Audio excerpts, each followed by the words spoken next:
शुक्लांबरधरं विष्णुं शशिवर्णं चतुर्भुजं प्रसन्नवदनं ध्यायेत् सर्वविघ्नोपशान्तये नारायणं नमस्कृत्य नरं चैव नरोत्तमं देवीं सरस्वतीं व्यासं ततो जयमुदीरयेत् गुरुर्ब्रह्मा गुरुर्विष्णुः गुरुर्देवो महेश्वरः गुरुः साक्षात् परं ब्रह्म तस्मै श्रीगुरवे नमः ఓం భగవద్గీత శ్రోతలందరికీ కూడా ఆహ్వానం. ఈరోజు మనం భాష్యంలోకి అడుగు పెట్టబోతున్నాం. శంకరాచార్యుల వారి భాష్యంలోకి భగవద్గీత పైన ఇంతకుముందు సంబంధ భాష్యం అని ఒకటి చదివాం. అంటే ఈ పుస్తకానికి మొత్తానికి ఇంట్రొడక్షన్ లాగా ఉన్నది ఒకటి చదివాము. ఇప్పుడు ఓవరాల్ గా ఇంట్రొడక్షన్ అప్పుడు చెప్పారు. ఇప్పుడు ఈ పుస్తకంలో ఉన్నటువంటి విషయానికి ఇంట్రొడక్షనే కాకుండా రాబోయే శ్లోకాలకి లేకుంటే రాబోయే ప్రకరణానికి అంటే ఆత్మ జ్ఞానము అనే దాని గురించి చెప్తున్నాడు. దానికి ఇంట్రొడక్షన్ గా ఒకటి చెప్తున్నాడు అనమాట. ఆ భాష్యం కూడా మనం ఈరోజు చదవాలి. దానికంటే ముందు ఒక శ్లోకం కూడా చదవాలి. మనం గత క్లాస్ లో 9వ శ్లోకం వరకు చదివాము. 9వ శ్లోకం కూడా చదివాము. ఏమిటి? ఏవముక్త్వా ఋషికేశం గుడాకేశ పరంతప పరంతప నా యోత్స్య ఇది గోవిందముక్త్వా తూష్ణీం బభూవః. ఋషికేశుడు ఋషికేశునికి గుడాకేశుడు ఇలా చెప్పాడంట. గుడాకేశుడు అంటే ఎవరు? చాలా ఎప్పుడు అలర్ట్ గా ఉండేవాడు. గుడాక అంటే నిద్ర అని చూశాం కదా. జిత నిద్ర అంటే నిద్రను పోగొట్టుకున్నటువంటి వాడు, అంటే ఎప్పుడు కూడా చాలా అలర్ట్ గా ఉండేటువంటి వాడు. అలాంటి అర్జునుడు ఋషికేశం ఇంద్రియాలకు ప్రవర్తకుడైనటువంటి అతన్ని నా యోత్స్య ఇది గోవిందముక్తు అనయోత్స్యే నేను యుద్ధం చేయను. యోత్స్య అంటే యోత్స్యే అని. ఏమిటి గోవిందుడు అర్థం ఏంటి? గాం విందతి. గో శబ్దానికి అర్థం ఏంటి? వేదం అని కూడా ఒక అర్థం ఉన్నది. గో అనే శబ్దానికి అనేక అర్థాలు ఉన్నాయని చెప్పాను కదా. ఇక్కడ చెప్పినటువంటి అర్థం ఏంటంటే వేద రూపాం వాణిం విందతి. వేద రూపాం వాణిం వేత్తి జానాతి అంటే వేద రూపమైనటువంటి వాక్కును తెలిసినటువంటి వాడు. అంటే ధర్మం ఏంటి అధర్మం ఏంటి అనేటువంటి తెలిసినటువంటి వాడు అనమాట. అలాగే నివృత్తి ధర్మం కూడా తెలిసినటువంటి వాడు. ఈయన ఏమడుగుతున్నాడు అర్జునుడు? యత్ శ్రేయస్యాన్ నిశ్చితం బ్రూహితమ్మే. ఏది నాకు శ్రేయస్సు కలిగిస్తుందో దాని గురించి చెప్పుకుంటున్నాడు. శ్రేయస్సు అంటే ఏమిటి? ప్రపంచంలో మనకు దొరికేవన్నీ కూడా ప్రేయస్సులే. శ్రేయ అని రెండు పదాల గురించి చెప్పాను కదా. స్వర్గం కూడా ప్రేయస్ కిందకే వస్తుంది. ఎందుకంటే స్వర్గంలో కూడా కొన్నాళ్ళు ఉండి మళ్ళీ భూమి కిందికి రావాల్సి వస్తుంది, ఏదో జన్మ ఎత్తాల్సి వస్తుంది. సో అందువల్ల శ్రేయస్ అంటే ఏమిటి? కేవలము మోక్షావస్థ మాత్రమే శ్రేయస్ అని. సో దాన్ని చెప్పమన్నాడు కాబట్టి ఆ శ్రేయస్ అనే దాన్ని కూడా చెప్పాలి. నీవు ఆ లెవెల్కి పోవాలంటే మధ్యలో ఎన్నెన్ని మజిలీలు ఉన్నాయి, ఎన్నెన్ని స్టెప్స్ ఉన్నాయి అనేది కూడా అతనికి చెప్పాలి. అందుకని ఆత్మజ్ఞానంలోకి అతన్ని దించాలి. సో అందువల్ల ఇక్కడ మళ్ళీ కొంచెం ఉపోద్ఘాతం ఉంది, శంకరాచార్యుల వారి ఉపోద్ఘాతం. అంతకంటే ముందు ఈ శ్లోకాన్ని చదువుదాం. ఇప్పుడు 10వ శ్లోకాన్ని. తమువాచ హృషీకేశ तमुवाच हृषीकेशः ప్రహసన్నివ భారత प्रहसन्निव भारत సేనయోరుభయోర్मध्ये सेनयोरुभयोर्मध्ये విషీదంతమిదం వచః. विषीदन्तमिदं वचः। తం ఉవాచ ఋషికేశ. ఋషికేశ తం తం అంటే అర్జునుడితో ఇలా అన్నాడు. ఉవాచ ఇలా అన్నాడు. ఏమిటి? ప్రహస ఇంకా ఇంకేమిటి? ప్రహసన్ ఇవ నవ్వుతూ, చిరునవ్వు నవ్వుతున్నట్టుగా. చిరునవ్వు నవ్వాడు. నవ్వుతున్నట్టుగా ఎందుకు నవ్వాడు? చిరునవ్వు కూడా నవ్వాడు. అరే నువ్వు ఇంత పెద్ద మనిషి కదా, నువ్వు ఇంత గొప్పవాడివి, నువ్వు ఇలా మాట్లాడడం ఏంటి? అంటే ఎవరైనా కూడా మనకు ఒక స్టేటస్ ఉన్నదనుకోండి, దానికి తగినట్టుగా కాకుండా మరీ మరీ చాలా ఎబ్బెట్టుగా ప్రవర్తించామనుకోండి, అరే ఏమయ్యా నువ్వు ఇలా చేసావు అంటాం కదా. సో ఆ విధంగా అని ఎవరో అంటారు. మనకంటే పెద్దవాళ్ళు ఎవరు, మనకు శ్రేయోభిలాషులు ఎవరైతే ఉంటారో వాళ్ళే ఆ విధంగా అనగలరు. సో ఆ విధంగా ప్రహసన్నివ నవ్వుతున్నట్టుగా నవ్వుతూ చిరునవ్వుతో ఇలా ప్రహసన్నివ భారత. ఏ భారత అని ఎవరెవరితో అంటున్నారు? సంజయుడు ధృతరాష్ట్రుడితో. ఈ నరేషన్ అంతా కూడా అది కదండి మూలంలో నరేషన్. సంజయుడు ధృతరాష్ట్రుడితో చెప్తున్నాడు ఇక్కడ జరిగిన సంభాషణ అంతా. సో అక్కడ ఈ సంభాషణ గురించి చెప్తున్నాడు ఇప్పుడు. అలాంటి అర్జునుడు తూష్ణీం బభూవ, ఊరికే కూర్చున్నాడు కదా. తూష్ణీం బభూవ అంటే ఇంకా నేను చెప్పేది ఏం లేదా, నువ్వు చెప్పేది నేను జాగ్రత్తగా వింటాను అని శ్రద్ధగా కూర్చున్నాడు అనమాట. సో ఇప్పుడు అలాంటి అర్జునుడికి ఋషికేశుడు, అలాగే గోవిందుడు అంటే వేదాన్ని సమగ్రమైనటువంటి వేద రూపుడైనటువంటి గోవిందుడు ఇలా అన్నాడు అని. ఎక్కడ? సేనయోహు ఉభయోర్ మధ్యే విషీదంతం అర్జునం. అక్కడ అర్జునుడికి, ఎవడికి? ఆ, తం తం అర్జునం. తం ఎలాంటి వాడు? సేనయోరు భయోర్ మధ్యే విషీదంతం తం. ఈ రెండు సేనల మధ్యలో విషాదంతో పడిపోయినటువంటి కూలబడినటువంటి చతికిలబడినటువంటి ఆ అర్జునుడితో అని. తమ్ అనే పదానికి ఈ మొత్తం ఇదంతా కూడా విశేషణం. సేనయోహు ఉభయోర్మధ్యే విషీదంతం, రెండు సేనల మధ్య విషాదముతో పడిపోయినటువంటి ఆ అర్జునుడికి తం ఋషికేశ ఇదం వచః ఉవాచ. ఏమిటి ఇదం వచః? ఈ వాక్కులను పలికాడు. ఉవాచ పలికాడు. ఏమిటది? ఇక్కడ శంకరాచార్యుల వారి భాష్యం మొదలవుతుంది. ఇక్కడ ఆ, చెప్పాను కదా, ఈ ఈ ప్రకరణం యొక్క ఉద్దేశం ఏంటి? ఆత్మజ్ఞానం గురించి చెప్పడం. ఈ ఆత్మజ్ఞానం గురించి చెప్పేటప్పుడు ఒక కొన్ని పారిభాషిక పదాలు వస్తాయి.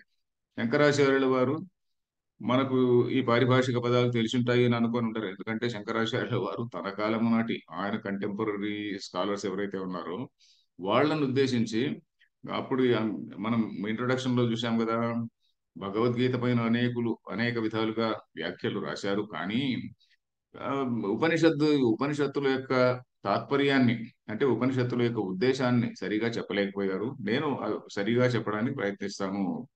తద్వివరణార్థం యత్న క్రియతే మయా అని అట్లా ఏదో చెప్పాడు ఆయన. నేను దాన్ని సరిగా వివరించడం కోసం నేను ప్రయత్నిస్తాను అని చెప్పి అన్నాడు కదా. ఇప్పుడు ఇక్కడ మళ్ళీ చెప్పబోతున్నాడు. సో అది ఎవరికి? ఆ కాలంలో పాఠకులకి, ఆ కాలంలో శ్రోతలు చదువుకున్నటువంటి వాళ్ళ కోసం. వాళ్ళకు కొంత టర్మినాలజీ తెలుసు.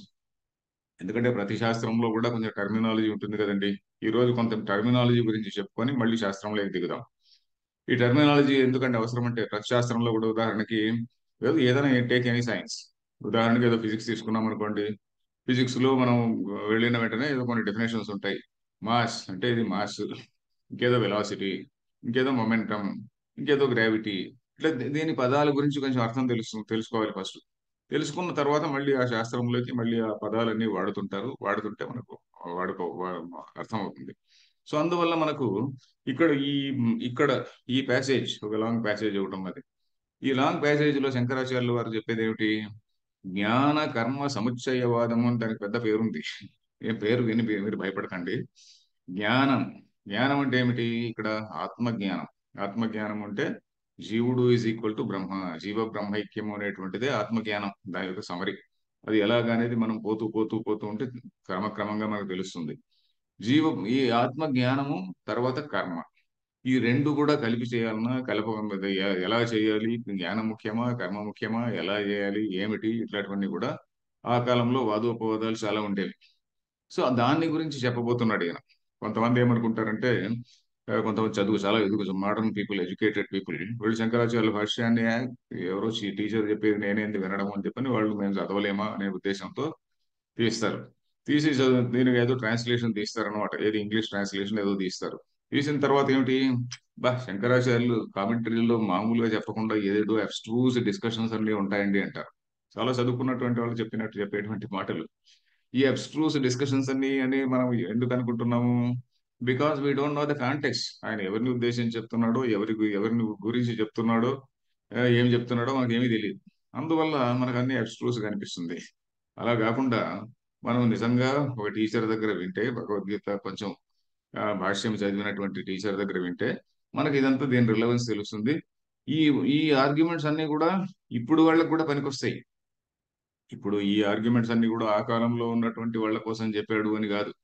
ఇప్పుడు కూడా ఇదే arguments they can be apply. ఆ పేర్లు లేవు. ఇప్పుడు మీమాంసకులు అనే పేరు లేదు, సాంఖ్యులు అనేటువంటి పేరు లేదు. కానీ ఆ థాట్ ప్రాసెస్ అనేటువంటిది ఉన్నది లోకంలో. ఆ థాట్ ప్రాసెస్ డెఫినెట్ గా ఉన్నది. సో అందువల్ల same arguments hold even today. అందువల్ల మనం దాన్ని తెలుసుకోవాల్సిన అవసరం ఉన్నది. సో ఇప్పుడు పారిభాషిక పదాలు అంటే టెక్నికల్ టర్మ్స్ అంటాం చూడండి. ఒక శాస్త్రానికి ఒక పరిభాష. పరిభాష అంటే ఏంటి? టర్మినాలజీ అని. ఆ టర్మినాలజీ వేదాంత శాస్త్రం అన్నారు కదండి. శాస్త్రం అంటే ఏమిటి? అది రేషనల్ డిస్కషన్. అది ఏదో గుడ్డిగా ఇదిగో దేవుడు ఇలా ఉన్నాడు, అది ఇలా ఉన్నాడు, ఇది ఇట్లా చేస్తాడు, ఇలా చేస్తాడు అని కాకుండా కొద్దిగా శాస్త్రీయమైనటువంటి డిస్కషన్. సో దాన్ని మనం అర్థం చేసుకోవాలి. కాబట్టి కొన్ని పారిభాషిక పదాలు ఈ రోజు కొంచెం తెలుసుకొని ఆ తరువాత భాష్యంలోకి అడుగు పెడదాం. మొట్టమొదట కర్మ. కర్మ అనే పదానికి మనకు జనరల్ గా చాలా మందికి తెలిసే ఉండొచ్చు ఈ పారిభాషిక పదాలు కూడా. అయినా కూడా నేను చెప్తాను, ఎందుకంటే పూర్తి తెలియనటువంటి వాళ్ళు కూడా ఉండొచ్చు. సో కర్మ అంటే ఏమిటండి? మనం ఏ ఏ పని చేస్తున్నామో అవన్నీ కూడా కర్మలే. ఏ ఏ పని అంటే ఎట్లా? కృయ్ కృయ్ అనేటువంటి ధాతు, డు కృయ్ కరణే అని. అది శంకరాచార్యుల వారు ఉంది కదా, డుక్రుయీకరణే అని. సో డుక్రుయి అనే ధాతువు. ఏదో పని చేయడం. ఏం పని చేస్తాం మనము? మన ఇంద్రియాలు 10 ఇంద్రియాలు ఉన్నాయి. 10 ఇంద్రియాలతో కూడా చూడడము, వాసన చూడడం, కంటితో చూడడము, ముక్కుతో వాసన చూడడము, చెవితో వినడము, ఇట్లా జ్ఞానేంద్రియాలతో చేసే పనే కాకుండా కర్మేంద్రియాలతో కూడా కొంచెం పని చేస్తుంటాం. ఏదైనా తీసుకోవడము, లేక చేతితో కొట్టడము, తన్నడము, ఏదో ఒకటి చేయడము, లేకుంటే ఇంకేదో గ్రహించడము. ఆ, ఇవన్నీ కూడా కర్మల కిందకి వస్తుంది. కానీ ఆ కర్మలన్నింటినీ కూడా ఇప్పుడు మనము ఇక్కడ ఇంక్లూడ్ చేస్తున్నాము అంటే కొన్ని ఇంక్లూడ్ అవుతాయి. ఎందుకంటే ఏవేవైతే ధార్మికమైనటువంటి కర్మలు ఉన్నాయో, లేక అధార్మికమైనటువంటి కర్మలు ఉన్నాయో అవన్నీ ఇంక్లూడెడ్. ఇప్పుడు మనం మామూలుగా ఇంట్లో కూర్చొని మనం ఏదో భోజనం చేస్తాము, నిద్రపోతాం, ఇవన్నీ కూడా ఇవి ఇక్కడ ఇంక్లూడ్ కాదు. కర్మ ఫలం అంటున్నాం కదా. కర్మ ఫలములోకి, కర్మలోకి ఈ ఇవి ఇంక్లూడ్ కావు. నేను ఇంట్లో కూర్చొని మా ఆవిడ ఏదో దోశ పోస్తే నేను దోశ తిన్నా అనుకోండి, అది ఇక్కడ ఇంక్లూడ్ కాదు. పోతే కర్మ, కర్మ అంటే ఎలాగ ఉండాలి? నేను ఎవరినైనా చూసినప్పుడు వాళ్ళని ఏ ఉద్దేశంతో చూస్తున్నాను? ఒకవేళ సపోజ్ ఒక స్త్రీని చూస్తాం అనుకోండి, ఏదైనా కామ దృష్టితో చూస్తున్నానా, లేక ఇంకొకరిని చూసినప్పుడు వాడిపైన ఒక ద్వేష బుద్ధితో చూస్తున్నానా, వాడిని ఏదో తన్నాలి కొడవాలి అనేటువంటి దృష్టితో చూస్తున్నానా, లేక ఒకరిని మానస కాయిక వాచిక కర్మలు అని కూడా అంటాం కదా. మా కొన్ని చేత్తో బాడీతో చేసేటివి కొన్ని ఉంటాయి, కాయిక కర్మలు. బాడీతో చేయకున్నా కూడా మనసులో కొన్ని దూరాలోచనలు ఉంటాయి, అది మానస కర్మలు. వాచిక, ఈ రెండు కాకుండా నోటితో అనేటువంటి కొన్ని ఉంటాయి. వాడి ఎదుటివాడిని నొప్పి పెట్టి వాడిని సూదితో గుచ్చినట్టు మాట్లాడటము, వాడిని పొడవడము, ఇంట్రాగేట్ చేయడం మాటల్లో. సో ఇవన్నీ కూడా కర్మలు వస్తాయి. ఇంట్రాగేషన్ అంటే ఐఎమ్ నాట్ రెఫరింగ్ టు ఏదో పోలీసులు వాళ్ళ కర్మం ప్రకారం ఇంట్రాగేషన్ చేసేది కాదు. మామూలుగా చాలా మంది మనం ఏదో రకరకాలుగా గుచ్చి గుచ్చి గుచ్చి ప్రశ్నలు వేసి మనల్ని బాధిస్తుంటారు. అలాంటివి వాచిక కర్మ. సో ఏవైతే ధర్మం అంటే కూడా ఒక డెఫినేషన్ చిన్నగా మనం చెప్పుకోవాలి. ధర్మం అనే దానికి గొప్ప గొప్ప డెఫినేషన్స్ శాస్త్రంలో ఉన్నప్పటికీ భారతంలో ఏం చెప్పారు? మనకు చిన్నప్పటి నుంచి ఆంధ్రపత్రిక పేపర్లో ఒక మంచి చిన్న పద్యం వచ్చేది. భారతంలో తిక్కన గారు విదుర నీతిలో నుంచి ఒక పద్యాన్ని రాశారు. విదుర నీతిలో నుంచి విదురుడు ధృతరాష్ట్రుడికి చెప్పిన దానిలో నుంచి ఏంటి ధర్మం అంటే ఏంటి? ఒరులేయవి ఉనరించిన, అంటే ఎదుటివాడు ఏదైనా చేస్తే నరవర మనంబునకు అప్రియంబు గలుగు. ఎవరైనా ఏదైనా చేసినప్పుడు నా మనసుకి ఏదైతే అప్రియం అంటే అప్రీతి, లేకుంటే నాకు చాలా కష్టం దుఃఖం కలుగుతుందో, లేక బాధ కలుగుతుందో, అది నేను వేరే వాడికి చేయకుండా ఉండాలి. తానొరులకు చేయకునికి అనేదో ఉంది అక్కడ. తానొరులకు చేయకునికి పరాయణము సకల ధర్మంబులకెళ్ళ, పరమ ధర్మంబులకెళ్ళని అట్లా వాక్యం ఏదో ఉన్నది. ఆ శ్లోకం పద్యం సరి గుర్తు రావడం లేదు. ఒరులు ఏవి యునరించిన, ఎదుటివాడు తాను ఏదైనా చేస్తే, ఎదుటివాడు ఏదైనా చేసినప్పుడు మనకి ఏదైతే బాధ కలిగిస్తుందో అలాంటి పనిని మనం వేరే వాడికి చేయకుండా ఉండడం, అది ధర్మము, పరమ ధర్మము అని చెప్పని అక్కడ తిక్కన భారతంలో, వ్యాస మహర్షి భారతంలో ఆయన వాక్యం ఉంది. ఆయన వాక్యం ఏంటంటే న తత్ పరస్య సందధ్యాత్ ప్రతికూలం యద్ ఆత్మన, యత్ ఆత్మన ప్రతికూలం. ఎదుటివాడు ఏదైతే వేస్తే నాకు ప్రతికూలంగా, అంటే నాకు కొంచెం కష్టంగా కనిపిస్తుందో, నా తత్ పరస్య సందధ్యాత్, అది నేను వేరే వాడికి చేయకూడదు. ఇది పరమమైనటువంటి ధర్మము అని వ్యాస మహర్షి చెప్తాడు అన్నమాట. చాలా ధర్మానికి చాలా చాలా సింప్లెస్ట్ ఉదాహరణ. I should not do to somebody what I don't like to like it for my self అని. ఎదుటివాడు నన్ను తిరిగితే నాకు ఇష్టం లేదు, కాబట్టి నేను వాడిని తిట్టకూడదు. ఎదుటివాడు నాకేదో నష్టం చేస్తే నాకు ఇష్టం లేదు, కాబట్టి నేను వాడికి నష్టం చేయకూడదు. దిస్ ఈజ్ వాట్ ఈస్ ధర్మ. Basic fundamental principal, applicable for all situations. మనం దేనికైనా ఇది ఎక్స్టెండ్ చేసుకోవచ్చు, ఎలాంటి సిచ్యువేషన్ కైనా ఎక్స్టెండ్ చేసుకోవచ్చు. సో ఇప్పుడు ఈ కర్మలు, కర్మలు ఇక్కడ మన శాస్త్రంలో కౌంట్ అయ్యేటువంటి కర్మలు ఏంటివి? Ethical and unethical. ధార్మికమైనటువంటివి, అధార్మికమైనటువంటివి. ధార్మికమైనటువంటి కర్మలకి there is something called reward. అధార్మికమైనటువంటి వాటికి there is what is called punishment. Reward ఏమిటి? పుణ్యం అనేటువంటిది. పనిష్మెంట్ ఏంటి? పాపం అనేటువంటిది. ఈ రెండు మనకు వెంటనే వెంటనే ఇమీడియట్ గా వస్తున్నాయా? మనకి ఏదైనా బ్యాంక్ అకౌంట్ రూపంలో వస్తున్నాయా అంటే మనకు ఆ అకౌంట్ రూపంలో రావండి.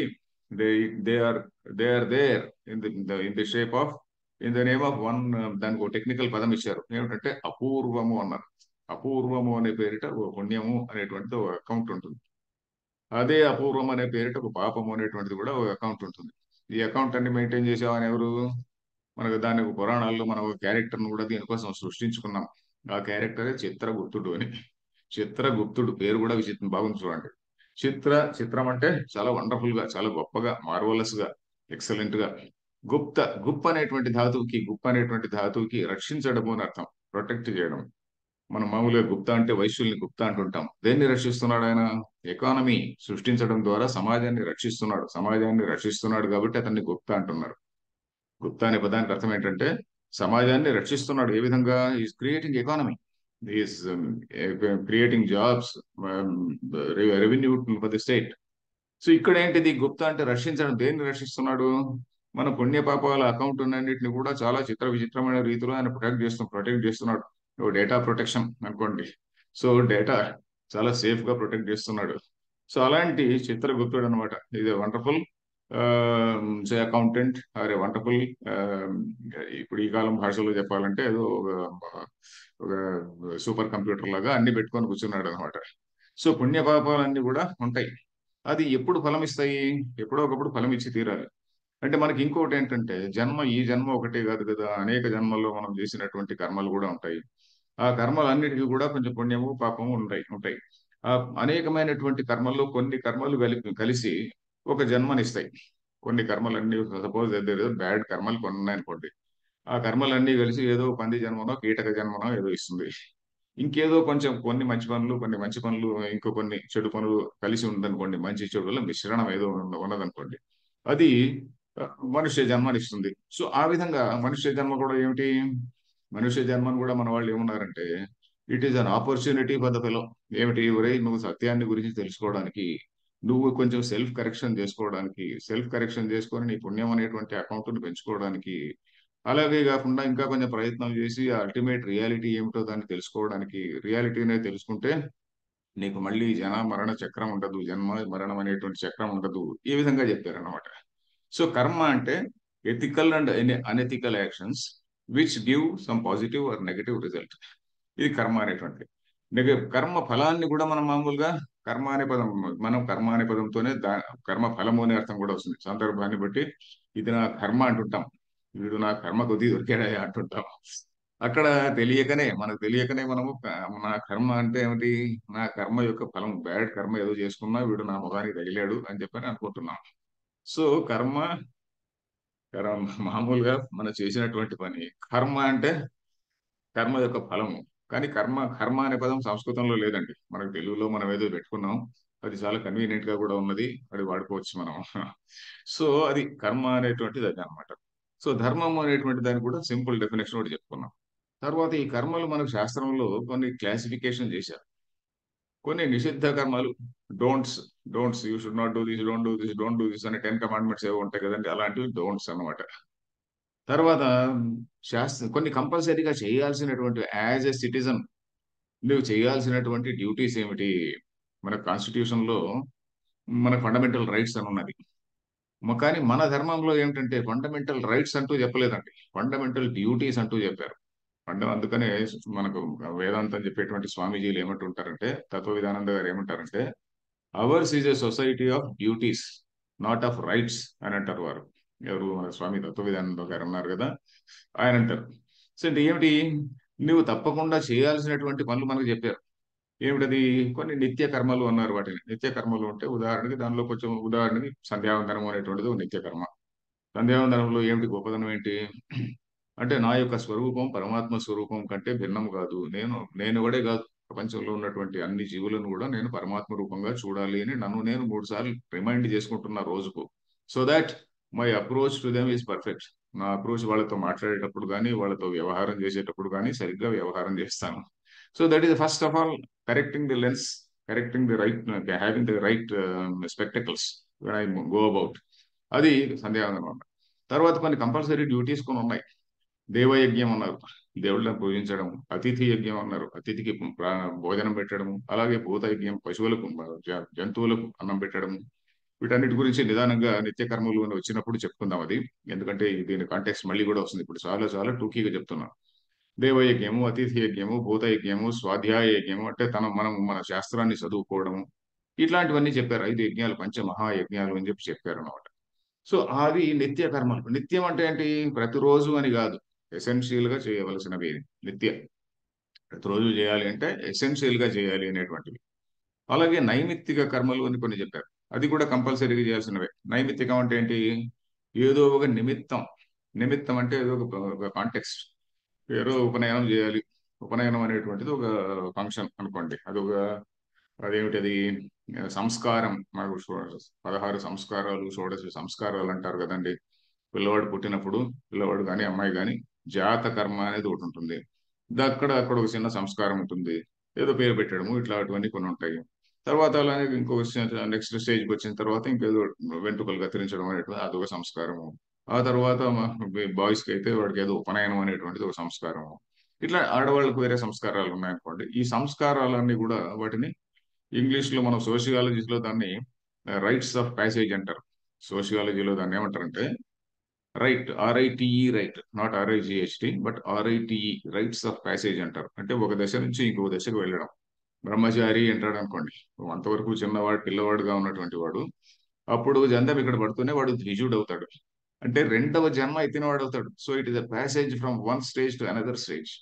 ఈ చిన్న బాలుడు ఇది నోబడి. వాడు జన్మనా జాయతే శూద్ర. వాడు పుట్టుకతో వాడు శూద్రుడుగానే, ఎవ్రీబడి ఈజ్ ఈక్వల్. వాడు కర్మణా జాయతే ద్విజ. వాడికి ఉపనయనము అనేటువంటి కర్మ చేసి వాడికి బ్రహ్మజ్ఞానానికి వాడిని, ఒరే నువ్వు ఇప్పుడు ఈ రోజు నుంచి నువ్వు బ్రహ్మజ్ఞానం గురించి నువ్వు ప్రయత్నం చేయాలి అని వాడికి ఎప్పుడైతే ఒక టార్గెట్ పెట్టావో వాడు ద్విజుడు అవుతాడు, రెండవ జన్మను పొందినవాడు అవుతాడు.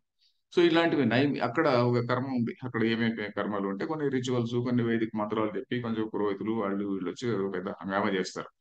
సో అది ఒక కర్మ, నైమిత్తిక కర్మ అంటాం. సో నిత్య కర్మలు కొన్ని, ప్రతి గృహస్థుడు కూడా చేయాల్సినటువంటి కర్మలు కొన్ని, అలాగే ప్రతి గృహస్థుడు కూడా చేయాల్సినటువంటి నైమిత్తిక కర్మలు కొన్ని. సో ఇవి కంపల్సరీగా చేయాల్సినవి.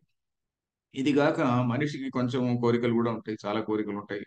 మా అబ్బాయి ఏదో ఐఐటి సీట్ కావాలి, లేకుంటే ఇంకేదో పిహెచ్డిలో మరో ఐవీ లీగ్ లో రావాలి, లేకుంటే ఇంకెక్కడో సంథింగ్ మంచి అమ్మాయి దొరకాలి. ఈ కాలంలో అదొక పెద్ద ప్రాబ్లం అయింది, అబ్బాయిలకు అమ్మాయిలు దొరకడం లేదు. సో ఆ అమ్మాయిలు దొరక నానా కష్టాలు పడుతున్నారు. అమ్మాయిలకు అబ్బాయిలు దొరుకుతున్నారు ఈజీగా. సో ఎనివే, ఇవి ఇట్లాంటివన్నీ కోరికలు ఉంటాయి కదా. అలాగే కాకుండా నాకు ప్రమోషన్ రావాలి, ఇంకా రాజకీయ నాయకులైతే మాకు రాజ్యం స్థిరంగా ఉండాలి, ఒకసారి పవర్లోకి వచ్చిన తర్వాత ఏదో అయ్యూత చండీ యాగం అంటే 10,000 చండీ యాగాలు చేసి నేను ఎప్పటికీ రాజ్యంలో ఉండాలి. ఇలాంటి కోరికలన్నీ ఉంటాయి. వీటిని కామ్య కర్మలు అంటారు. అంటే కోరికతో, కామం అంటే కోరిక, కామ్యం అంటే కోరికతో కూడినటువంటిది. కామ ఈస్ డిజైర్. కామ అంటే not only sexual desire but any desire. So కామ్యం అంటే ఒక కోరికతో కూడినటువంటి కర్మలు. నాకు స్వర్గం రావాలి అని కూడా కొంతమంది ఉంటారు. కొంతమంది వాళ్ళు స్వర్గం కోసం స్వర్గ కామో యజేత అన్నారు. స్వర్గ కాముడైనటువంటి వాడు యజ్ఞం చేయాలి. ఏమిటి, అక్కడ ఎవరో చెప్పారన్నమాట, అరే స్వర్గంలో చాలా చాలా మంచి సుఖాలు ఉంటాయి, అక్కడ ఎవరో మంచి డ్యాన్సులు చేసేవాళ్ళు ఉన్నారట అని. ఇలాంటివన్నీ మనం వింటుంటాం. సో ఇవన్నీ కూడా కోరికలు. దృష్ట అదృష్ట ఫల, దృష్ట అదృష్ట ఫల భోగ విరాగ, ఇహ అముత్ర ఫల భోగ విరాగ అన్నారు శంకరాచార్య. ఇహ అంటే ఈ లోకంలో ఉన్నటువంటి సుఖాలు, అముత్ర అంటే అక్కడ అన్నారు. అముత్ర అంటే అక్కడ, అక్కడ అంటే ఏంటి, పరలోకంలో. ఆ వాటిలో ఉన్నటువంటి భోగాల పట్ల వైరాగ్య భావం కలిగి ఉండాలి అని ఆయన వేరే కాంటెక్స్ట్ లో చెప్తారనుకోండి. సో ఇక్కడ ఇవన్నీ కూడా కామ్య కర్మలు. నాకు సుఖం కావాలి, స్వర్గలోక సుఖం కావాలి, లేకుంటే నాకు ప్రమోషన్ రావాలి, నాకు పవర్ పవర్ రావాలి, ఇవన్నీ కూడా ఉన్నాయి కదా. వీటిని మనుషులు, ఇంకా మన ఋషులు, ప్రజలకు ఆశలు ఉన్నప్పుడు మరి వాడి ఆశకు ఏదో సరే నీ కర్మ కొద్దీ ఇదిగో ఈ పని చేయవయా, నువ్వు ఇదిగో ఇదిగో ఈ మంత్రం చెప్పుకో, లేకుంటే ఈ వేదంలో ఉన్నటువంటి ప్యాసేజ్ చెప్పుకో అని చెప్పని వాళ్ళకు కొన్ని చెప్పారు. ఉదాహరణకి చండీ యాగం అనే తీసుకోండి. ఉదాహరణకు చండీ యాగం నిజంగా చూస్తే దాని నిండా సింబాలిజం. సత్వగుణము, రజోగుణము, తమో గుణానికి అతీతంగా ఎదిగిపోవడము, ఆత్మజ్ఞానాన్ని తెలుసుకోవడం అనేటువంటిది అక్కడ విషయం. నిజంగా మనం చూస్తే దానిపైన ఒక 1000 పేజీల వ్యాఖ్య హిందీలో ఒక పండితుడు రాశాడు. ఆ పుస్తకం పేరు మ్, సాధన సమర్. సాధన సమర్ అని హిందీలో మనం నెట్ లో కూడా దొరుకుతుంది. అది సాధన సమరే అనుకుంటా. సో అది సాధన అనేటువంటిది ఒక సమరం, యుద్ధం. దేంతో యుద్ధము? రజోగుణంతో యుద్ధం, తమో గుణంతో యుద్ధం, రజోగుణంతో యుద్ధం. ఇవన్నీ మనకు తెలియదు. ఆయన వస్తాడు, పండితులు వస్తారు, అక్కడ కూర్చుంటారు, అది హవ్య ఇది వేస్తుంటారు, అంత బలి ఇస్తుంటారు. ఇంకా పూర్వకాలంలో అయితే నిజంగానే బలి ఇచ్చేటువంటి వాళ్ళు. సో ఇవన్నీ ఏమిటి, దేనికి? వీడి డిజైర్, వీడికి ఒక ఇల్లీగల్ డిజైర్ అనేది మనకు తెలుసు. అది అది ఒక డిజైర్. ఇల్లీగల్ అంటే మనం స్ట్రిక్ట్లీ స్పీకింగ్ ఇల్లీగల్ అని అనలేము, మనిషికి ఆశ అంతే. దాన్ని సాటిస్ఫై చేయడానికి ఒరే నువ్వు చెప్పుకోయా, నువ్వు చెప్పు, ఈ పూజ చేయి, ఈ పూజ చేయి. రుద్రాభిషేకం ఏంటండి? రుద్రాభిషేకం అంటే ఏమిటి? రుద్రుడు అన్ని రూపాల్లో ఉన్నటువంటిది రుద్రుడే అని చెప్పేటువంటిది. పురుష సూక్తం చదువుతాం అనుకోండి, పురుష సూక్తంలో చెప్పేటువంటిది ఏంటి? పురుష ఏ వేదకం సర్వం యద్భూతం యచ్చ భవ్యం. పూర్వక ఎప్పుడో పుట్టినటువంటిది ఏదైతే పాస్ట్ లో ఉండిందో, past present future everything is that పురుష. అంటే ఆ పురుష అంటే ఆ శుద్ధ పరమాత్మ ఏదైతే ఉన్నదో పరమాత్మ తత్వమే పాస్ట్ ప్రెసెంట్ అండ్ ఫ్యూచర్ అన్నిటిలో ఉన్నటువంటిది. అన్ని రూపాల్లో ఉన్నటువంటిది కూడా అదే తత్వమే. సర్వాణి రూపాణి విచిత్య ధీర. అంటే ఏమిటి? సర్వాణి రూపాణి విచిత్య, అన్ని రూపాల్లో ఉన్నటువంటిది ఒకే పరమాత్మ తత్వము. ఇవన్నీ ఎందుకు? ఇవన్నీ ఎక్కడ చెప్పుకుంటున్నాము? కామ్యకర్మలో కూడా చెప్పుకుంటున్నాం మనం. కామ్యకర్మలో చెప్పేటువంటివి రుద్రము, నారాయణము, ఉత్తర నారాయణము, లేకుంటే పురుష సూక్తము, ఎక్కడన్నా ఏ టెంపుల్లో ఏ పూజ చేయించినా ఇవి తప్పకుండా ఉంటాయి. సో మన ఋషులు ఏం చేశారు? చాలా తెలివైన వాళ్ళు వీళ్ళు. ఓహో, వీడు కోరికలు కోరుతున్నాడు కదా, సరే ఇవన్నీ చెప్పుండాయా ఇవన్నీ చెప్పి దానికి ఒక కల్పం తయారు చేశారు. కల్పం అంటే ఏంటి? ఇదిగో నువ్వు ఈ కోరిక ఉంది కదా, దానికి ఇదిగో ఈ ప్రొసీజర్ లో ఇది చెయ్యి. కల్పం అంటే ఒక క్రియేషన్ అంతే. క్రియేషన్ అంటే వాడు సృష్టించాడు ఒకటి, ఒక ప్రొసీజర్. ఒక ప్రొసీజర్, ఇదిగో do do do do like this, do like this. So ఆ విధంగా చేసి ఇంకేదో కొంచెం అట్టహాసంగా కొంచెం నువ్వు సమిధలు ఇలాగ పెట్టు, నువ్వు దర్భలు ఇటువైపు పెట్టాలి, దర్భకు అగ్రం ఈ విధంగా ఉండాలి, లేకుంటే నీళ్లు ఈ విధంగా చుట్టూ చుట్టాలి, ఇవన్నీ ఏదో రూల్స్ పెట్టారు. సో అది కర్మలు, కామ్య కర్మలు. సో మనకి ఏమేమి వచ్చాయి ఇప్పుడు? నిషిద్ధ కర్మలు, ప్రొహిబిటెడ్, దాని గురించి మాట్లాడకండి. నిత్య కర్మలు ఎసెన్షియల్ గా ప్రతి గృహస్థుడు కూడా చేయాల్సినటువంటివి. బ్రహ్మచారి అవన్నీ చేయలేడు. బ్రహ్మచారి అతిథి భోజనం అవన్నీ చేయలేడు. అతిథికి చెప్పలు పెట్టరు. భోజనం పెట్టమంటే ఎక్కడి నుంచి పెడతాడు? ఆయనే అడుగు తింటున్నాడు. సో వానప్రస్థుడు వీలైతే పెడతాడు. వానప్రస్థులకు కూడా వీలైతే ఉంటుంది, వాడికి వీలు లేకుంటే పెట్టలేడు. తర్వాత సన్యాసికి అసలు లేదు. సో గృహస్థుని నెత్తినే ఎక్కువ బర్డన్ ఉన్నది అనమాట. మన సమాజంలో చూస్తే వాడి డ్యూటీసే ఎక్కువ ఉన్నాయి.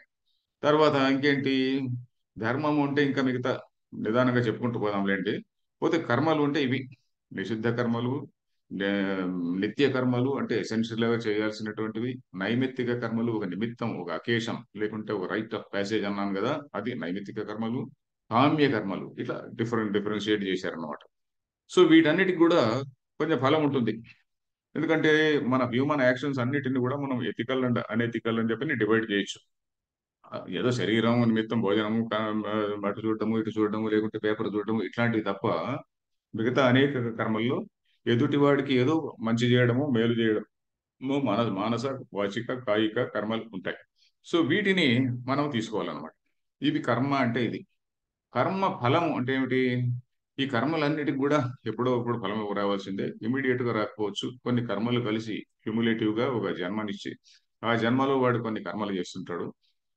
పాత జన్మల్లో ఉన్నటువంటి కొన్ని ఇంప్రెషన్స్ ఉంటాయి, కొన్ని సంస్కారాలు మనసులో ఉంటాయి. సో లింగ శరీరము ఇట్లాంటివన్నీ, అది కూడా మళ్ళీ టెక్నికల్ వర్డ్, అది మళ్ళీ చెప్తాను అది. సో ఎనివే, కొన్ని పాత కర్మలన్నీ ఒక జన్మనిస్తాయి అన్నమాట.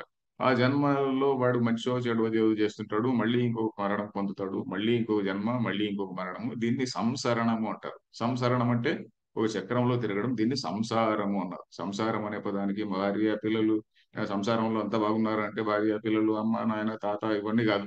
సంసారం అంటే సంసరణం, తిరగడం, అది సంసారం అన్నమాట. సో ఇది ఈ విషయం. సో ఇక్కడ చర్చ ఏమిటి? ఇక్కడ రాబోయే చర్చ ఏమిటి అంటే, మనం ఇప్పుడు ఈ కర్మలన్నీ కూడా ఉన్నాయి కదా, ఈ కర్మలు అవశ్యంగా మనకు డెఫినెట్ గా మనకు ఫలాన్ని ఇస్తూనే ఉన్నాయి కదా. ఫలాన్ని ఇస్తూ ఉంటే ఇప్పుడు ఎటర్నల్ గా ఇట్లా పోవలసిందేనా? కర్మలు ఏమీ తగ్గించుకునే ప్రొసీజరే లేదా, మార్గమే లేదా అని ఒక ప్రశ్న వస్తుంది. ఇప్పుడు ఇలాగా కర్మలు చేస్తున్నాం, ఫలం ఉంటుంది, ఇది వరుసగా వస్తూ వస్తూ వస్తూ ఉంటే మరి ఎప్పుడు ఇది తెగేది? ఎప్పుడు ఇది తెగితేనే కదా, తెగిన పరిస్థితినే కదా మనం మోక్షం అంటున్నాం. మోక్షం అంటే ఏంటి? ఈ జనన మరణ చక్రం నుంచి విడిపోవడం, రిలీజ్ కావడం. దీని నుంచి మోక్షం అనే పదానికి కూడా అర్థం ఏంటంటే రిలీజ్ అని, యాక్చువల్లీ లిబరేషన్. ముంచ్ అనేటువంటి ధాతువు నుంచి వస్తుంది. ముంచతి, నా ముంచతి అంటే విడవదు అని. ముంచ్ అనేటువంటి ధాతువుకి ఏంటంటే విడవడం, విడిచిపెట్టడం అని. మోక్ష, మోక్షమే కదా అది అన్నిటి నుంచి విముక్తి పొందినటువంటి స్థితి. దాన్ని మోక్షము, ముక్తి అని కూడా అంటాం. అంటే release from all types of things. Release from పుణ్యం పాపం, రిలీజ్ ఫ్రమ్ ధర్మ అధర్మ, రిలీజ్ ఫ్రమ్ ఆల్ బాండేజెస్. ఇది అది రిలీజ్. దాన్ని లిబరేషన్, మోక్షం అంటాం. సో అది ఎప్పుడు, దానికి మార్గం ఏంటి అని అంటే, ఈ మీమాంసకులు అనేటువంటిది ఒక స్కూల్ ఉన్నది. శంకరాచార్యుల వారు ఆ మీమాంసకుల్ని కూడా ఖండిస్తుంటారు. సాంఖ్యుల్ని కొన్ని ఆస్పెక్ట్స్ లో ఖండిస్తారు. ఇంకా మిగతా బౌద్ధుల్ని కొన్ని ఆస్పెక్ట్స్ లో ఖండిస్తుంటారు. సో అందరినీ ఖండించడం అంటే అందరికీ అంటే మీ పాయింట్ ఆఫ్ వ్యూ తప్పయ్యా, ఖండించడం అంటే ఏమిటి? మీరు చెప్పినటువంటి పాయింట్ ఆఫ్ వ్యూ అది తప్పు, దీని గురించి ఆలోచించండి అని మనం చెప్పడం. ఎదుటివాడు చెప్పేదాన్ని మనం పూర్వపక్షము అంటాం. మన వాళ్ళందరూ కూడా డిబేటింగ్ ట్రెడిషన్ ఉందండి ఇండియాలో. ఏంటంటే ఇండియన్ రిలీజన్ లో డిబేటింగ్ ట్రెడిషన్ ఉన్నది. అంటే ఎదుటివాడు చెప్పిన దాన్ని వింటాం. దాంట్లో మంచిది ఉంటే మనం యాక్సెప్ట్ చేస్తాం. యాక్సెప్టబుల్ గా లాజికల్ గా ఉంటే మనం యాక్సెప్ట్ చేస్తాం. శృతికి విరుద్ధంగా ఉన్నటువంటిది, లాజికల్ గా ఉన్నటువంటి దాన్ని యాక్సెప్ట్ చేస్తాం. ఏది శృతికి విరుద్ధంగా ఉన్నదో, ఇల్లాజికల్ గా ఉన్నదో దాన్ని మనం రిజెక్ట్ చేస్తాం. సో అది విషయం. సో ఆ పూర్వపక్షము అనే దాన్ని మనం నిరాకరించి మనకు సిద్ధాంతం ఒకటి ఉంటుంది. అంటే మనం ఇదో దిస్ ఇస్ అవర్ అండర్స్టాండింగ్ అని దాన్ని మనం ఎస్టాబ్లిష్ చేస్తాం అనమాట. So that is what is ఆ పూర్వపక్షాన్ని ఎదిరించి దాన్ని నిరాకరించి, లేకుంటే మంచి ఉంటే గ్రహించి, ఏది విడగొట్టు రిజెక్ట్ చేయాలో దాన్ని రిజెక్ట్ చేసి మన సిద్ధాంతాన్ని చెప్తాం అనమాట. సో అది మన ట్రెడిషన్ లో ఉంది. సో ఈ మీమాంసకులు అనేటువంటి వాళ్ళు ఏ విధంగా ఆర్గ్యూ చేస్తారంటే, ఈ కర్మలు తప్పకుండా రిజల్ట్ ఇస్తాయి కదా, కర్మల్ని ఎలా తొలగించుకోవాలి అంటే వాళ్ళు చెప్పేటువంటి ఫార్ములా ఏమిటి? మేము నిషిద్ధ కర్మలు చేయము. ఏవైతే ఉన్నాయో, don't steel, don't take somebody's wife, ఇవన్నీ కూడా ఉన్నాయి కదా కమాండ్మెంట్స్, అవన్నీ మేము చేయము. అవన్నీ కూడా తప్పకుండా పాటిస్తాము. నిషిద్ధ కర్మలు చేయము. అలాగే నిత్య కర్మలు చేస్తూ ఉంటాం. నిత్య కర్మలు అంటే మనకు ఎసెన్షియల్ డ్యూటీస్ చెప్పారు కదా. అయితే అతిథి యజ్ఞము, దేవ యజ్ఞము, భూత యజ్ఞము, స్వాధ్యాయ యజ్ఞము, ఇవన్నీ చెప్పారు కదా. అవన్నీ కూడా మేము చేస్తూనే ఉంటాం. దాని తర్వాత నైమిత్తిక కర్మలు కూడా చేస్తుంటాం. కామ్య కర్మల జోలికి కూడా పోము మేము. వీ డోంట్ వాంట్ స్వర్గం ఎనీథింగ్. సో అప్పుడు ఏమవుతుంది? ఓ పాపాలన్నీ కూడా తొలగిపోతాయి. All పాపాస్ will get nullified. ఆ పాపములన్నీ కూడా నల్లిఫై అయిపోతాయి. మాకు ఇంకా కొత్తగా ఇంకా మేము నిత్య కర్మలు చేస్తున్నాం కదా.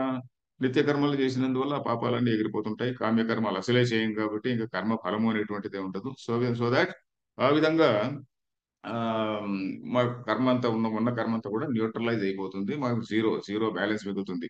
జీరో బ్యాలెన్స్ మిగిలినప్పుడు అప్పుడేంటి? ఆటోమేటిక్ గా అయాచితంగా అంటే మన అడక్కనే ఆటోమేటిక్ గా మనకు మోక్షం వచ్చేస్తుంది. మోక్షం మన చేతిలో ఉందయా కరతలామలకం అని చెప్పని మీమాంసకులు అంటారు. సో ఇది మనం ఆ, ఈ కర్మలు, కామ్య కర్మలు అనేవి వదిలే వద్దు అని చెప్పని, అది మోక్షం కావాలంటే. కానీ కామ్య కర్మలు కూడా చేస్తూ ఉంటే అది మామూలుగా లోకంలో మనకేంటి, లోకంలో అభ్యుదయము నిశ్రేయసం అని రెండు పదాలు చెప్పుకున్నాం కదా. ప్రపంచంలో మనకు అభ్యుదయం కావాలంటే మన కామ్య కర్మలు కూడా చేస్తూ ఉంటే కానీ మనకు అభ్యుదయం వస్తుంది. స్వర్గం కావాలి, ఓకే ఓకే కెన్ గెట్ స్వర్గ. నువ్వు చేసిన కర్మ ఇట్ విల్ గెట్ యూ స్వర్గ. దేవుడి నిమిత్తమే లేదు, దేవుడితో కూడా పని లేదు. Your karma is your boss, you are your boss అని చెప్పని వాళ్ళు మీమాంసకుల యొక్క సిద్ధాంతం అన్నమాట. సో ఇప్పుడు దీనికి మన వాళ్ళు చెప్పేటువంటి ఆర్గ్యుమెంట్ ఏంటి? వేదాంతులు చెప్పేటువంటి ఆర్గ్యుమెంట్ ఏంటి? సరేనయ్యా, నువ్వు చెప్పింది బాగానే ఉంది. కానీ అనేకమైనటువంటి జన్మలు ఉన్నాయి కదా. అనేకమైనటువంటి జన్మల్లో చేసినటువంటి అనేక పుణ్య పాప కర్మలన్నీ ఉన్నాయి కదా. అవన్నీ కూడా దాని బ్యాగేజ్ ఒకటి ఉంటుంది కదా. దాన్ని సంచిత కర్మ అంటాం. అంటే మన పెద్ద సంచిని మోసుకొని పోతున్నట్టుగా. సంచి సంచి అనే పదం కూడా దాని నుంచి వచ్చినటువంటిదే. సంచిత అంటే అన్ని కలెక్ట్ చేయబడినటువంటి అని. చయనం అంటే కలెక్ట్ చేయడం. చైన్లు గారు అంటారు. చైన్లు గారు అంటే ఏమిటి? వాళ్ళ పూర్వీకులు ఎవరో అగ్ని శయనం చేసి ఉంటారు. అగ్ని శయనం అంటే ఇంట్లో మూడు రకాల, దానికి టెక్నికల్ టర్మ్, అది డీటెయిల్స్ నేను పోను. శయనం అంటే గ్రహించడం, అన్నింటిని కూడా కలెక్ట్ చేసి పెట్టడం. సంచిత, చిత అంటే ఏమిటి? కలెక్ట్ చేయబడినటువంటి అని. సంచిత అంటే అన్ని కూడా కలెక్ట్ అయ్యి మన బ్యాగేజ్ అంతా ఉన్నది. పుణ్య పాప సంస్కారాలు అన్ని కూడా మన వెనక ఉన్నాయన్నమాట. అది ఎక్కడ ఉంటుంది అంటే, మనిషికి స్థూల దేహం అని ఒకటి ఉంటుంది. స్థూల దేహం అంటే శరీరంలో ఉండేటువంటి చర్మము, ఎముకలు, రక్తము, మాంసము, మజ్జ అని చెప్పని ఇవన్నీ చెప్పారు కదా. ఇవన్నీ కూడా. సూక్ష్మదేహం అంటే ఏంటి? మనస్సు, ఇంద్రియములు, ఇవన్నీ కూడా ఎంత కూడా సూక్ష్మ శరీరం అంటాం. స్థూల దేహం అంటే ఏమంటే, స్థూల అనే పదానికి అర్థం ఏంటి? కంటికి కనిపించేటువంటిది, ఇంద్రియాలకు తెలిసేటువంటిది, ఇంద్రియాలచే తెలియబడేటువంటివి స్థూలమైనటువంటివి. ఇంద్రియాలచే తెలియబడనటువంటివి సూక్ష్మమైనటువంటివి. అది సూక్ష్మమైనటువంటివి కాబట్టి దాన్ని సూక్ష్మ శరీరం అన్నారు. నాకంటే నేనే చూసుకోలేను. కంటి చూపు ఉంది అని తెలుసు కానీ కంటి చూపు నేనే చూసుకోలేను కదా. చెవి శ్రవణేంద్రియం ఉన్నది, వింటున్నాను, దాన్ని నేను చూసుకోలేను కదా. సో స్థూలంగా మనకు కనపడినటువంటివి, ఒక మనిషి ఎదురుగ్గా ఉంటాడు, ఆయన డెఫ్ అండ్ డమ్ ఉంటాడు, కానీ నాకు తెలియదు. ఎందుకంటే తెలియబడదు కాబట్టి. సో దాన్ని సూక్ష్మ శరీరం అన్నారు అనమాట. సూక్ష్మము అంటే కంటికి కనపడనటువంటిది, కంటికేనే కాదు ఇంద్రియాల చేత తెలియబడనటువంటిది సూక్ష్మ శరీరం. సో అది ఆ పదాలు కూడా మనం తెలుసుకోవచ్చు. స్థూల శరీరము, సూక్ష్మ శరీరం అని. ఈ సూక్ష్మ శరీరం అంటే మనస్సు కూడా సూక్ష్మ శరీరమే. దాంట్లో కొంచెం బ్యాగేజ్ ఆఫ్ ఆల్ సంస్కారాస్, పూర్వ కర్మల యొక్క సంస్కారాలు చాలా చాలా ఉంటాయి. ఆ సంస్కారాలకు అనుగుణంగానే వీడికి సంస్కారం బాగలేదురా అంటుంటాం. అంటే ఏంటి, వాడు ఏదో పనికిమాలిన పనులు చేస్తుంటాడు, సంస్కారం లేనివాడు అంటుంటాం. అంటే చిన్నప్పటి నుంచి కొన్ని సంస్కారాలు సరిగా బిల్డప్ కాలేదు అని. చిన్నప్పటి నుంచి ఈ లైఫ్ లో సంస్కారాలు బిల్డప్ అయినట్టుగానే పూర్వ సంస్కారాలు కూడా కొన్ని ఉంటాయి. అది మనకు తెలుస్తుంది, కొంతమందిలో స్పష్టంగా తెలుస్తుంది. ఆ పూర్వ సంస్కారాల వల్ల ఒక విద్యను వాడు చాలా ఫాస్ట్ గా నేర్చుకుంటారు. కొంతమందికి ఎంత చెప్పినా నేర్చుకోలేరు కొన్ని విద్యల్ని. ఇంకొక విద్యలో వాడు రాణిస్తాడు. సో ఆ విధంగా కొన్ని సంస్కారాలు అంటూ ఉంటాయి. సో ఆ విధంగా అనేక జన్మల్లో చేసినటువంటి అవన్నీ సంచిత కర్మ ఉంది కదండి, దాని గురించి మీరేమంటారు? అంతేకాకుండా మీ దానిలో ఆత్మ విచారం అనేటువంటిది లేదు. నువ్వు ఎంతసేపు చూసినా ఒట్టిగా ఏదో కర్మలు చేసి నువ్వేదో మేనేజ్ చేసుకోవాలి, కర్మ మేనేజ్మెంట్ తోనే నీకు జన్మరాహిత్యం అని చెప్పి అనుకుంటున్నావు కదా. అలా కాదండి. సత్యాన్ని నువ్వు ఎప్పుడైతే తెలుసుకుంటావో, ఆత్మ విచారం నువ్వు ఎప్పుడైతే చేస్తావో, ఆత్మ విచారం చేసినప్పుడే, ఒక టైం ఉంది, ఓకే. ఆత్మ విచారం నువ్వు ఎప్పుడైతే చేస్తావో, ఆత్మ విచారం వల్ల నీ తత్వం ఏదైతే, నీ స్వరూపం ఏదైతే ఉన్నదో, నీ స్వరూపము పరమాత్మ స్వరూపము, భర్గో దేవస్య ధీమహి ధియో యోన ప్రచోదయాత్, వరేణ్యం భర్గ, ఆ శ్రేష్టమైనటువంటి తేజస్సు ఏదైతే ఉన్నదో అదే నా యొక్క స్వరూపం అని ధీమహి, మేము దాన్ని ఆ విధంగా మేము ధ్యానిస్తాము, తెలుసుకుంటాము అని చెప్పని గాయత్రి మంత్రం చెప్తుంది కదా. ఆ జ్ఞానం కలగడమే, ఆ జ్ఞానం కలిగినప్పుడు ఏమవుతుంది, ఆ జ్ఞానం కలగడం వల్ల వీడు అకస్మాత్తుగా జ్ఞాని ఏమి చనిపోడు. ఆ జ్ఞానం ఆత్మజ్ఞాని అయిన, ఆత్మజ్ఞానం కలిగిన వెంటనే వీడి శరీరం పడిపోదు. ఆత్మజ్ఞానం అయిన తర్వాత వాడికి జస్ట్ ఒక రియలైజేషన్ అంతే. ఓహో, నేను ఎన్నాళ్ళు కూడా నేను ఏదో ఫలానా రామారావు, ఫలానా సో అండ్ సో రావు లేక రెడ్డి, ఆ, నాకు ఇదిగో ఇదిగో నేను ఇంత పెద్ద, నాకు ఇంత ఆస్తి ఉన్నది, నేను ఇదిగో నేను హిందువు, నేను ఈ ధర్మానికి చెంది ఈ కులానికి చెందినటువంటి వాడిని, ఈ రిలీజన్ కి సంబంధించినటువంటి వాడిని అని ఒక సోషల్ ఐడెంటిటీ మనకు క్రియేట్ అయింది. ఈ ఐడెంటిటీ వెళ్ళిపోతుంది. అహం అహం అహం అనేది ఒకటి ఉంది కదండి. ఐ అనేటువంటి, ఐ అంటే ఏమిటి, నేను నా సివి రాయాలంటే I, I so and so I అని రాస్తాం. ఆ సివి అంతా ఎగిరిపోతుంది అనమాట. ఎగిరిపోయి ఐ అనేటువంటిది ఏమవుతుంది, అహం బ్రహ్మాస్మి అనే లెవెల్కి వెళ్తుంది. అహం బ్రహ్మాస్మి అనేటువంటిది ఒక పొగరుతో కూడిన స్టేట్మెంట్ కాదు. అహం బ్రహ్మాస్మి అని ఎప్పుడైతే అంటానో నా అహం జీరో అయిపోయింది అని దాని అర్థం. నా అహమే కాదు, నేను అప్పుడు ఎలా ప్రపంచాన్ని అంతటిని ఎలా చూస్తాము, ఎదుటి వ్యక్తిని కూడా పరమాత్మ కానీ పరమాత్మ స్వరూపంగా చూస్తాను అనమాట. సో ఈ ఆత్మజ్ఞానికి ఏమవుతుంది అప్పుడు, ఆత్మజ్ఞాని సడన్ గా అతనికిలో మార్పు ఏమి రాదు, ఫిజికల్ గా మార్పు ఏమి ఉండదు. ఫిజికల్ గా అతనికి ఏదో ఒక పెద్ద ఆరా ఆరా ఏమి రాదు. లేకుంటే ఆయన సడన్ గా ఆయన పవర్స్ ఏమి రావు, ఆత్మజ్ఞానికి శాపం పెట్టే పవర్ కానీ అలాంటి పవర్స్ ఏమి రావు. పోతే ఆ జ్ఞానం అవేర్నెస్, ఇన్నాళ్ళు ఉన్నటువంటి దృష్టికోణం మాత్రం పూర్తిగా మారిపోయింది. ఇన్నాళ్ళు నేను నాది, నేను అహమ్మమ అహమ్మమ అనే మాటలు శంకరాచార్య చెప్పబోతున్నాడు. ఆ అహం మమ అనేటువంటి వెళ్ళిపోతాయి. వాళ్ళే అహం మమ ఎవరు, శుంభ నిశుంభులు వాళ్ళే. దేవి భాగవతంలో వచ్చేటువంటి, చండీ యాగంలో వచ్చేటువంటి శుంభ నిశుంభులు వాళ్ళే. సో ఈ అహం మమ వెళ్ళిపోయిన తర్వాత ఇతను ఆ లోకల్ ఐడెంటిటీ ఏదైతే ఉన్నదో, లిమిటెడ్ ఐడెంటిటీ అంటూ ఏదైతే ఉన్నదో, ఆ సోషల్ ఐడెంటిటీ ఎగిరిపోతుంది.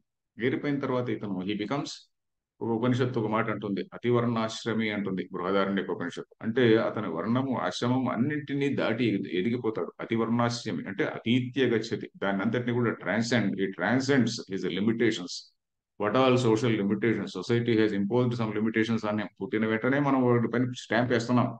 వీడు ఫలానా, వీడు boy, male so and so, వాడు, వాడి రిలీజన్ ఇది, వాడి క్యాస్ట్ ఇది అని వాడి పైన సొసైటీ ముద్ర వేస్తుంది. ఇంకా రేస్ కూడా, అమెరికాకు వెస్టర్న్ కంట్రీస్ పోతే వాళ్ళు ఇంకా రేసిజం కూడా వాళ్ళకి, మాది సుపీరియర్ రేస్, మిగతా ఇన్ఫీరియర్ రేస్ అని. సో దిస్ ఈజ్ వాట్ ఈ సోషల్ ఐడెంటిటీ. ఈ సోషల్ ఐడెంటిటీస్ అన్నింటిని కూడా ఎదిగి వాటిని అన్నింటినీ అతీత్య గచ్చతి. అందువల్ల అతి వర్ణాశ్రమే అన్నారు. వర్ణము ఆశ్రమం ఈ ధర్మాలకు అన్నిటికీ కూడా అతీతం అయిపోతాడు. అలాగే ధర్మాధర్మాలను కూడా అతీత్య. వాడికి పుణ్యము పాపము ఇంకేం ఉండదు. ఎందుకంటే వాడు పాపం చేస్తాడని కాదు, వాడు ఇష్టం వచ్చినట్టు యథేచ్ఛాచరణం చేయొచ్చు అని కాదు, ఏమి చేయడు. ఎందుకంటే ఇదివరకు అంత డిసిప్లిన్ లో వచ్చాడు కాబట్టి ఆత్మజ్ఞానం వచ్చింది.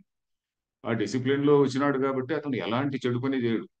ఆత్మజ్ఞానం వచ్చిన తర్వాత మరి ధర్మాధర్మాలని కూడా పుణ్య పాపే విధూయ అని ఒక ఉపనిషత్తు చెప్తుంది. పుణ్య పాపాలను దులిపి వేసేస్తుంటుంట అంట. విధూయ, విధూరణం అంటే దులిపివేయడం. పుణ్యపాపే విధూయ అంటే పుణ్యాన్ని పాపాన్ని కూడా దులిపివేసుకొని వాడు ఆత్మస్వరూపంగా ఉంటాడు అని. మరి అలాంటి వాడు మరి సొసైటీకి ఏం ప్రయోజనం అంటే ఒక మాట వస్తుంది, వాడు ఆత్మజ్ఞాని ఉంటాడు. ఆత్మజ్ఞాని అయినటువంటి వాడు సమాజానికి ఏ విధంగా పనికొస్తాడు? ఆత్మ నేను జ్ఞాని అని చెప్పని కూర్చొని ఉంటాడు కానీ బ్రహ్మ అనుకుంటాడు. సరే మనం మిగతా వాడిని కూడా ప్రేమగా చూస్తాడు. ఒక అన్కండిషనల్ లవ్ ఉంటాయి, అంత పర్లేదు. బట్ ఏ విధంగా ఉపయోగపడతాడు అంటే అతను he's the role model for the whole society. ఈ ఆత్మజ్ఞాని అయినటువంటి వాడు సన్యాసే కానక్కర్లేదు. అది కూడా మనం భగవద్గీతలో చూడబోతున్నాం. ఆ ఆత్మజ్ఞాని అయినటువంటి వాడు సంసారి కావచ్చు, బ్రహ్మచారి కావచ్చు, గృహస్థు కావచ్చు, వానప్రస్థుడు కావచ్చు, ఎవరైనా కావచ్చు, ఏ కులం వాడైనా కావచ్చు, ఎవడైనా కావచ్చు. బ్రహ్మచారి అంటే మన జ్ఞాని అంటే ఫలానా కులం వాళ్ళే, ఫలానా వర్ణం వాళ్ళే ఆత్మజ్ఞానులని కాదు, ఎవరైనా అది కావచ్చు. సో దీనిలో ఏమిటి? Question of knowing, question of awareness. ఇప్పుడు కర్మ చేయడం అంటే ఓకే, బ్రాహ్మణుడు ఈ యజ్ఞం చేయడానికి వీడే అర్హుడు, క్షత్రియుడు ఈ యజ్ఞం చేయడానికి వీడే అర్హుడు ఉంది. తెలుసుకోవడానికి అర్హత ఏముంది? వేదం చదవకపోయినా కూడా వేదంలో ఉన్నటువంటి విషయాలన్నింటినీ కూడా మనకు వేరే వాళ్ళు మనకు బోధించారు కదా. వేదంలో ఉన్నటువంటి విషయాన్నే భారతంలో, రామాయణంలో సామాన్య ప్రజలకు అందించారు. అలాగే పురాణాల్లో కూడా. సో వాటి ద్వారా జ్ఞానం వస్తుంది కదా. ఇప్పుడు సూతుడు ఇట్లా వాళ్ళందరూ కూడా అందరూ కూడా విదురుడు, భారతంలో విదురుడు కావచ్చు, ధర్మవ్యాధుడు కావచ్చు, వీళ్ళందరూ కూడా జ్ఞానులే కదా. శబరి కావచ్చు, శబరి గురించి కూడా రాశారు మన రామాయణంలో. సో ఇది ఆత్మ జ్ఞానం అంటే ఏంటి? ఒక అవేర్నెస్. నా స్వరూపం ఏంటి అనేటువంటి ఒక అవేర్నెస్ అన్నమాట. సో వీడికి బాడీ ఒకటి ఉన్నది. బాడీ ఉన్నది కాబట్టి వీడు కొన్ని కర్మలు చేస్తుంటాడు. ఉదాహరణకు అతనికి ఉదాహరణకు జనక మహారాజు, మనకు మనం ఆ ఉదాహరణ కూడా రాబోతుంది. జనకుడు, శ్రీరాముడు ఇట్లా వాళ్ళందరూ కూడా మహారాజులు ఉన్నారు కదా. రాజర్షులు అన్నారు. రాజానశ్చతే ఋషయశ్చ, రాజులు అట్ ది సేమ్ టైం ఋషులు. అంటే సత్యాన్ని ఎరిగినటువంటి వాళ్ళు. రాజులకు జ్ఞానం ఉండకూడదు అని ఏం లేదు కదండి. పూర్వకాలంలో యాక్చువల్లీ క్షత్రియులే బ్రహ్మ విద్యను బ్రాహ్మణులకు బోధించినట్టు, ఋషులకు బోధించినటువంటి స్టోరీస్ కూడా ఉపనిషత్తుల్లో ఉన్నాయి. సో క్షత్రియులు కూడా ఆ బ్రహ్మ విద్య వాళ్ళకు ఉండేది. సో వీళ్ళు ఏంటి? ఆయనకేంటి, రాజ్యం చేస్తున్నాడు జనకుడు, జ్ఞాని అయ్యాడు. జ్ఞాని అయిన తర్వాత రాజ్యాన్ని వదిలేసి వెళ్ళిపోవాలన్నా ఏం లేదు. ఇంకా ద- చక్కగా ఇంకా చక్కగా పని చేయగలడు అనమాట. ఇంకా ఇంకా చక్కగా రాజ్యాన్ని పాలించగలడు. అంతకు ముందు ఉన్నటువంటి రాగద్వేషాలు, ఏ చిన్న అహం మమ అనేటువంటి ఉన్న అవన్నీ కూడా వెళ్ళిపోయి ఇంకా చక్కగా రాజ్యపాలన చేయగలడు. సో అది మనం చూస్తాం. దాన్ని జనకుడు ఇట్లాంటి వాళ్ళందరూ కూడా జ్ఞానులు అయినప్పటికీ కూడా వాళ్ళకి ప్రారంధ కర్మ అంటాం. అంటే ఒక కర్మ ప్రారంధం వల్ల ఈ జీవితాన్ని ప్రారంభించడానికి ఒకానొక అక్యూములేషన్ ఆఫ్ కర్మ ఒక జీవితాన్ని ప్రారంభించింది. అది కంటిన్యూ అవుతున్నది. ఆ కంటిన్యూ అవుతూ ఉంటుంది. వీడి మధ్యలో జ్ఞాని అయిపోయాడు. జ్ఞాని అయిపోయిన వెంటనే ప్రారంధ కర్మ పోదు. ప్రారంధ కర్మ అంటే అతను ఒక డ్యూటీ ఒకటి ఉంటుంది, సమాజంలో ఒక డ్యూటీ ఉంటుంది. ఇప్పుడు జ్ఞాని అయిన వెంటనే పిల్లల్ని వదిలేసి వాడు వెంటనే వెళ్ళిపోనక్కర్లే. జ్ఞాని అయిన వెంటనే రాజ్యాన్ని వదిలేసిపోనక్కర్లే. రాజ్య పాలన చేయొచ్చు. ఎంతవరకు చేయొచ్చు? దేహం దేహం ఉన్నంత కాలం చేస్తూనే ఉంటాడు. ఆయన దేహ ధర్మాన్ని పాటిస్తుంటాడు. మళ్ళీ మోకాళ్ళ నొప్పి వస్తుంది అనుకోండి, నేను జ్ఞాని కదా, నాకు మోకాళ్ళ నొప్పి వచ్చింది అనుకోవడానికి వీల్లేదు. జ్ఞానులకు కూడా మనకు రామకృష్ణ పరమహంసని తీసుకున్నా, రమణ మహర్షిని తీసుకున్నా, ఏ రమణ మహర్షి కూడా క్యాన్సర్ తో బాధపడ్డాడని చదువుతాము. రామకృష్ణ పరమహంస కూడా అలాగే ఉండేది. సో అలాగా వాళ్ళకు కూడా శరీరానికి కొంచెం బాధ ఉంటుంది. కానీ ఆయన ఫీల్ కాడు దాన్ని. ఈ శరీరానికి ఏదన్నా ఈ శరీరం అనేటువంటిది, ఈ బాధ అనేటువంటిది శరీరానికి, ఈ నొప్పి అనేటువంటిది ఏదైతే ఉన్నదో శరీరానికి, దేహేంద్రియ సంఘాతానికి, కానీ నాకు కాదు, నేను ఆత్మస్వరూపుణ్ణి అనేటువంటి భావనతో ఆయన ఉంటాడు. సో అలాగే రాజ్యపాలన చేస్తుంటాడు. సో ఆత్మజ్ఞాని అయినటువంటి వాడు మిగతా వాళ్ళకంటే ఇంకా చక్కగా పనిచేస్తాడు. అది కూడా శ్రీకృష్ణుడే చెప్పబోతున్నాడు. ఒక శ్లోకంలో చాలా బ్యూటిఫుల్ శ్లోకం ఒకటి ఉన్నది. సప్తాహ కర్మణి అవిద్వాంసో అని చెప్పిన 3వ అధ్యాయంలో ఒకటి శ్లోకం ఉంది. సప్తాహ కర్మణి అవిద్వాంసులు, ఏమీ తెలియనటువంటి వాళ్ళు, ఆత్మజ్ఞానం లేనటువంటి వాళ్ళు కర్మలో ఎంత ఇది నాకు కావాలి, ఆ ఫలం కావాలి అనేటువంటి ఉత్సాహంతో ఎంత ఉత్సాహంగా చేస్తుంటారో, విద్వాంసుడైనటువంటి వాడు కూడా అంతకంటే ఎక్కువ ఉత్సాహంతో చేస్తుంటాడు. నాకు ఫలం అక్కర్లేదు, ఫలం నేను అనేటువంటిది నేనే లేను, నాకు ఫలం అక్కర్లేదు అని చెప్పని ఇంకా జోరుగా పని చేస్తుంటాడు ఈయన. ఎందుకంటే ఇతనికి ఒక నాకు కావాలి అనేటువంటి టెన్షన్ లేదు. టెన్షన్ లేకుండా ఇంకా బాగా పనిచేస్తాడు అని కృష్ణుడు చెప్పబోతున్నాడు. సో ఈ విధంగా ఆత్మ జ్ఞానం అంటే ఇది. కర్మ అంటే ఏమిటి? నేను కర్మ చేస్తున్నాను, నాకు ఈ ఫలం కావాలి, నేను యాగం చేస్తున్నాను, నాకు ఫలం కావాలి అనేటువంటిది. దానిలో కర్మలో ఎవరుంటారు? ఒక కర్త ఉంటాడు. కర్త అంటే ఏంటి? డూవర్. కర్మ అంటే ఒక కర్మ ఫలం కూడా. సో ఒక డూవర్, ఒక యాక్షన్ ఉంటుంది, రిజల్ట్ ఆఫ్ దట్ యాక్షన్ ఉంటుంది. కర్మ ఉంటుంది, కర్మ ఫలము, ఒక కర్త అనేటువంటి వాడు ఉంటాడు. కర్త ఉండడాన్ని, నేను కర్త అనుకోవడాన్ని కర్తృత్వ భావన అంటారు. కర్తృత్వ భావన. నాకు ఈ కర్మ ఫలం వస్తున్నది, ఈ కర్మ ఫలాన్ని ఎంజాయ్ చేస్తున్నాడు అంటే దాన్ని భోక్తృత్వ భావన అంటారు. భోక్త అంటే తినేటువంటి వాడు. మనం అప్పుడప్పుడు భోక్తలు ఉంటుంటాం కదండి. భోక్త అంటే తినేటువంటి వాడు, అంటే కర్మఫలాన్ని అనుభవించేటువంటి వాడు. సో ఇప్పుడు ఈ రోజుకు టైం అయిపోయింది కూడా. ఈ రోజుకి టెక్నికల్ టర్మ్స్ చాలు. ఇంకా చాలా టెక్నికల్ టర్మ్స్ ఉన్నాయి. అవి వచ్చినప్పుడు చూద్దాం. అవి వచ్చినప్పుడు ఎక్స్ప్లెయిన్ చేస్తాము. ఇది బేసిక్ గా ఈ రోజు కొన్ని టెక్నికల్ పదాలు ఎక్స్ప్లెయిన్ చేశాను కదా. మీరు పర్టికులర్లీ ఈ టాక్ ప్రాబబ్లీ టాక్ నంబర్ 16 అనుకుంటా. ఈ టాక్ ను కొంచెం జాగ్రత్తగా స్టోర్ చేసుకోండి, నోట్స్ రాసుకోండి, లేకుంటే మనం మర్చిపోవచ్చు. So that is the point. ఇప్పుడు ప్రశ్నలు ఏమైనా ఉన్నాయా చూద్దాం. ఒక ప్రశ్న క్వశ్చన్ వచ్చింది. ఆన్సర్స్ ఏమి లేవు. ప్రారంభ కర్మ అండ్ సంచిత కర్మ సిమిలర్ ఆర్ డిఫరెంట్? ప్రారంభ కర్మ వేరే, సంచిత కర్మ వేరేనండి. సంచిత కర్మ అంటే మన సంచిలో వెనక ఉన్నటువంటిది. అవన్నీ కూడా వెన్ ద బాడీ ఫాల్స్, జ్ఞాని కానటువంటి వాడు శరీరం నెక్స్ట్ జన్మకి వెళ్తాడు కదా, ఈ సంచి అంతా మోసుకొని పోతాడు. సంచి అంతా ఎవడు ఫిజికల్ గా మోసుకుపోడు, ఫిజికల్ బాడీ ఇక్కడే పడిపోయి ఉంటుంది. ఈ లింగ శరీరం అంటాం కదా, ఆ లింగ శరీరంతో పాటు పాతవన్నీ వెళ్తాయి. దాని గురించి బ్రహ్మసూత్రాల్లో కూడా ఒక పెద్ద అధికరణం ఉంది. ఉమ్, అదేది సంపరిష్వక్త, ఇవన్నిటి కూడా మోసుకొని తిరుగు తదనంతర ప్రతిపత్తి అధికరణం అని చెప్పిన ఒక బ్రహ్మసూత్రాల్లో ఒక అధికరణం ఉంది. తదనంతర ప్రతిపత్తి, ఈ బాడీ పడిపోయిన తర్వాత నెక్స్ట్ బాడీకి వెళ్ళేటప్పుడు ఈ సంచినంతా మోసుకొని పోతాడు అని.